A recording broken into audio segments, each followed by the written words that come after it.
मुझे नहीं लगता अब कुछ हो सकता है। इस आदमी का बचना नामुमकिन है। यह वाक्य जैसे ही वरिष्ठ शल्य चिकित्सक के मुंह से निकला, ऑपरेशन थिएटर की हवा और भारी हो गई। मॉनिटर की बीप पहले जैसी स्थिर नहीं रही थी, कभी तेज तो कभी धीमी। किसी की सांसें जैसे किसी और की उंगलियों के इशारे पर चल रही हों। तभी बाहर से एक आवाज आई कि रुको, आप सब गलत कर रहे हैं, रोगी मर जाएगा। अगर आप ऐसे आगे बढ़े तो मरीज मेज पर ही दम तोड़ देगा। मैं इसे ठीक कर सकता हूं।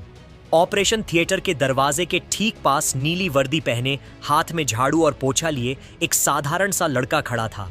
बाहर सन्नाटा छा गया और अंदर मौजूद डॉक्टरों के हाथ रुक गए। मॉनिटर की बीप अब और साफ सुनाई देने लगी, जैसे कमरे में सिर्फ वही आवाज बची हो। उसके आधे घंटे बाद आगे जो हुआ उसने सभी विशेषज्ञों के भी होश उड़ा दिए। यह देश के सबसे बड़े निजी अस्पतालों में से एक था, शिखर मेडिकल सेंटर। यहां अति विशिष्ट व्यक्तियों का इलाज होता था। अरबपतियों की सर्जरी, विदेशों से लौटे अप्रवासी भारतीय मरीज, मंत्री और मशहूर हस्तियां, सबकी आखिरी उम्मीद यही जगह बन चुकी थी। वही कांच की दीवारें, वही चमचमाती रोशनियां और वही महंगी मशीनें, सब मिलकर एक चीज का वादा करती थीं कि यहां जिंदगी सस्ती नहीं बल्कि कीमती है। और आज ऑपरेशन टेबल पर लेटा था आदित्य खन्ना, एक अरबों की कंपनी का मालिक। अखबारों में जिसकी तस्वीर व्यापार पृष्ठ पर छपती थी और टीवी चैनलों पर जिसका साक्षात्कार आता था। बोर्ड रूम में जिसकी एक हां या ना हजारों लोगों की नौकरी तय करती थी, जिसने अपने दम पर साम्राज्य खड़ा किया था। लेकिन इस समय वह सफेद चादर के नीचे बेहोश पड़ा था। चेहरे पर ऑक्सीजन मास्क, छाती पर तारें और नसों में दवाएं। उसकी पूरी ताकत मशीनों के भरोसे थी। उसे कैंसर था और डॉक्टरों ने साफ कहा था कि इलाज मुमकिन है, लेकिन जोखिम 50-50 है। या तो आज सर्जरी होगी या फिर कुछ महीनों में मृत्यु तय है। परिजनों के सामने सारी रिपोर्ट रखकर डॉक्टरों ने कहा था कि आपको निर्णय लेना है, और अंत में आदित्य ने खुद कहा था कि सर्जरी करो। अगर बचना है तो पूरी कोशिश करनी होगी। सर्जरी शुरू हो चुकी थी। शुरुआत के 2 घंटे सब कुछ योजना के अनुसार चला। स्कैन में दिखने वाला ट्यूमर वैसी ही जगह पर था। मेज पर झुके सर्जन सधे हुए हाथों से काम कर रहे थे और नर्सें उपकरण आगे बढ़ा रही थीं। एनेस्थेटिस्ट हर मिनट जीवन संकेतों पर नजर रख रहा था। लेकिन तीसरे घंटे में अचानक हालत बिगड़ने लगी। बीपी 110 से 95 पर आ गया। हृदय गति 120 पार कर रही थी और श्वसन अनियमित हो गया। वरिष्ठ सर्जन डॉक्टर समीर के माथे पर पसीना आ गया। उनके हाथों ने हजारों सर्जरी देखी थीं, लेकिन हर मामला नया होता है, खासकर तब जब ट्यूमर ऐसी जगह हो जहां एक गलत कट पूरी जिंदगी बदल दे। अगर हम आगे बढ़े और मरीज नहीं बचा तो पूरा पैनल सवालों के घेरे में आ जाएगा। अस्पताल की साख और हमारा नाम सब दांव पर लग जाएगा।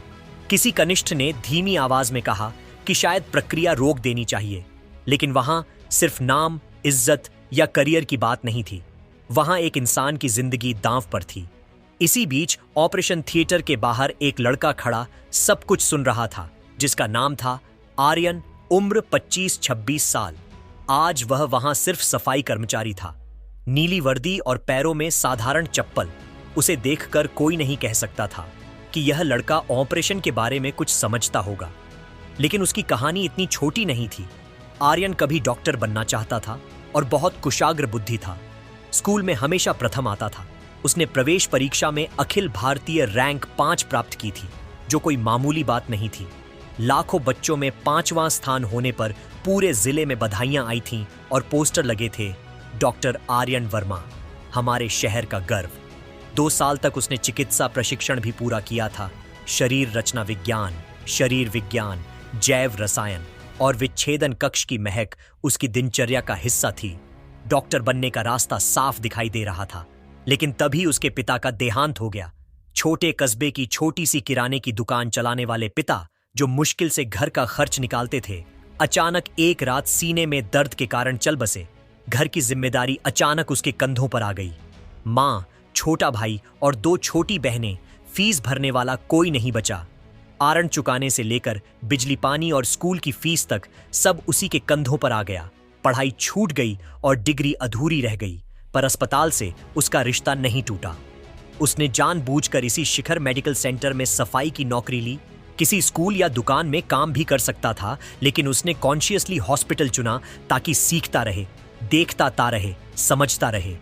डॉक्टर, नर्सें, स्टाफ सब जानते थे कि यह लड़का असाधारण है। कोई डॉक्टर मजाक में कहता, इसका दिमाग हमारे आधे रेजिडेंट से तेज है, लेकिन सिस्टम ने उसे डॉक्टर बनने नहीं दिया। 2 साल से वह वही काम कर रहा था।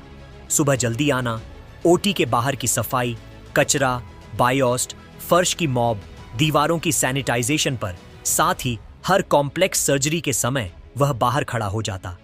मॉनिटर की बीप सुनकर, डॉक्टर्स की बातों को समझकर अंदर क्या हो रहा है, उसका पूरा नक्शा दिमागड़ में बनाता। आज जब वह बाहर खड़ा था, उसे अंदर चल रही सर्जरी की गलती साफ दिख रही थी। उसने सिर्फ आवाजें नहीं सुनी, उसने पैटर्न्स पढ़े। बीपी का अचानक गिरना, हार्ट रेट का तेज होना, रेस्पिरेशन का डिस्टर्ब होना। उसके दिमागन में एनाटमी की किताबें खुल गईं। उसे याद आया, ट्यूमर पैंक्रियाज के बेहद नजदीक एक खास नर्व बंडल के साथ चिपका हुआ था। अगर उस एंगल से आगे बढ़े जहां से अब भी कट लगने वाला था, तो ट्यूमर तो हटेगा, लेकिन इंपॉर्टेंट नर्व डैमेज हो जाएगी, और वही हो रहा था। उसने दरवाजा खोला। सर, अगर आप इस पॉइंट पर कट लगाएंगे तो ट्यूमर हटेगा, लेकिन नर्व डैमेज हो जाएगी। पूरा पैनल उसकी तरफ मुड़ा। यह कौन है? इसे बाहर निकालो। एक जूनियर सर्जन ने इरिटेट होकर कहा, यह सफाई वाला है, इसे ओटी के अंदर आने की इजाजत किसने दी? नील की आवाज कांप रही थी, लेकिन नजरें स्थिर थीं। उसे पता था वह बहुत बड़ी लाइन क्रॉस कर रहा है, पर वह यह भी जानता था कि अगर अभी नहीं बोला तो अरविंद मल्होत्रा शायद जिंदा नहीं बचेगा। मैं हाथ नहीं लगाऊंगा, बस मेरी बात सुन लीजिए। तभी सर्जरी हेड डॉ मेहता, जो नील को पहले से जानते थे, आगे आए। उन्होंने सबको रुकने का इशारा किया। इसे बोलने दो। सब हैरान। नील ने मॉनिटर की तरफ देखा। उसकी आंखों में घबराहट नहीं, कैलकुलेशन थी। ब्लड फ्लो रिवर्स हो रहा है। आपने जिस वेन से ड्रेनेज लिया है, वहां पीछे एड्रिनल जंक्शन वाली साइड पर प्रेशर बन गया है। अगर आप वही अप्रोच रखेंगे तो बीपी गिरता ही जाएगा और हार्ट ओवरलोड होकर फेल हो सकता है। एक असिस्टेंट बोला, तुम एनाटमी के लेक्चर दे रहे हो हमें? नील ने सीधा जवाब दिया, सर, मैंने 2 साल यही पढ़ा है और 2 साल से यहीं खड़े होकर आपकी सर्जरीज देखी हैं। मैं सिर्फ आपसे एक करेक्शन की रिक्वेस्ट कर रहा हूं।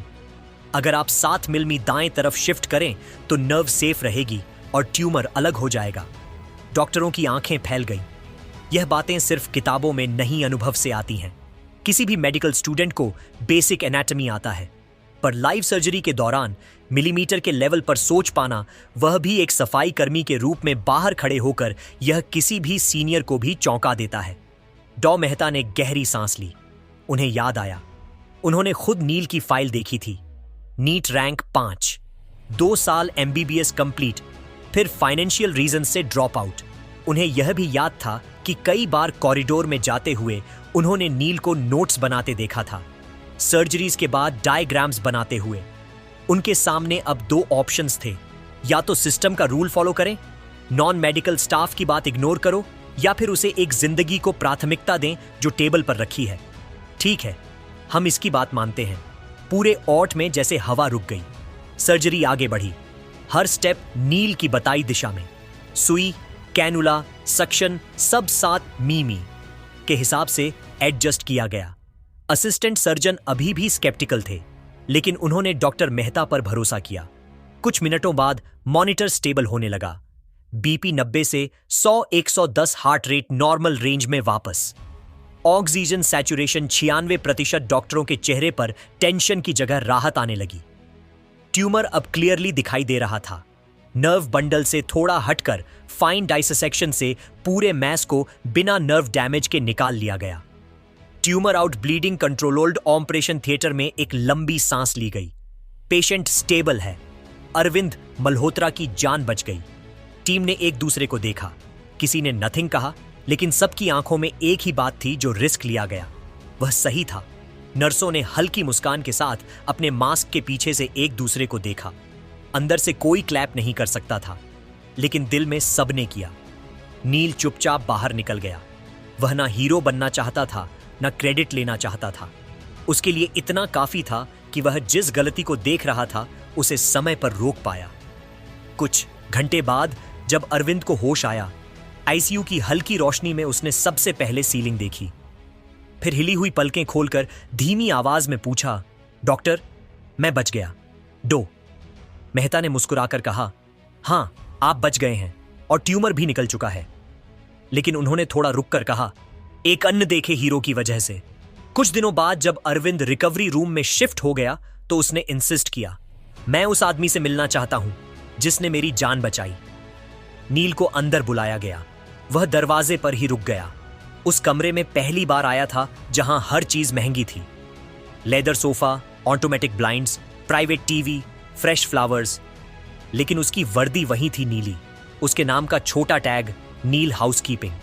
अरविंद ने उसकी तरफ देखा। तुम डॉक्टर हो? नील ने सिर झुका लिया।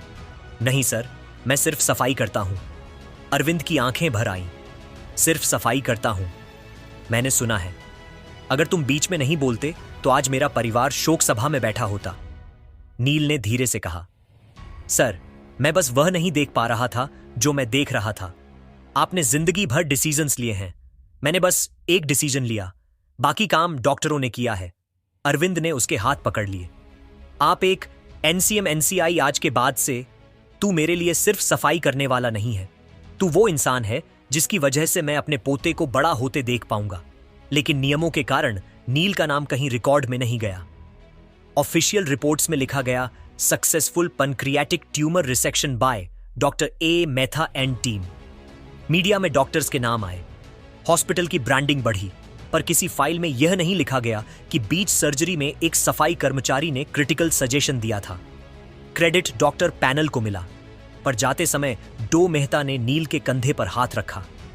आज तुमने वह कर दिखाया जो डिग्री नहीं, इंसानियत सिखाती है।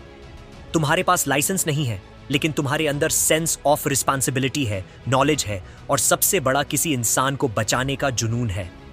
अरविंद ने डिस्चार्ज के दिन हॉस्पिटल एडमिनिस्ट्रेशन से कहा, उस लड़के का फ्यूचर मेरी रिस्पॉन्सिबिलिटी है। उसके नाम से स्कॉलरशिप बनी। नील को वापस मेडिकल कॉलेज में एडमिशन की राह मिली। सिस्टम धीरे धीरे मानने लगा कि हुनर सिर्फ सर्टिफिकेट में नहीं होता। कभी कभी असल डॉक्टर सफेद कोट में नहीं होते और असली हुनर डिग्री का मोहताज नहीं होता। नील के पास लाइसेंस नहीं था, पर जिम्मेदारी थी, ज्ञान था और इंसान को बचाने का जुनून था। अगर यह कहानी आपको छू गई हो तो लाइक करें, सब्सक्राइब करें और कमेंट में लिखें। हुनर पहचान का मोहताज नहीं, क्योंकि कभी कभी असली हीरो झाड़ू पकड़े खड़ा होता है।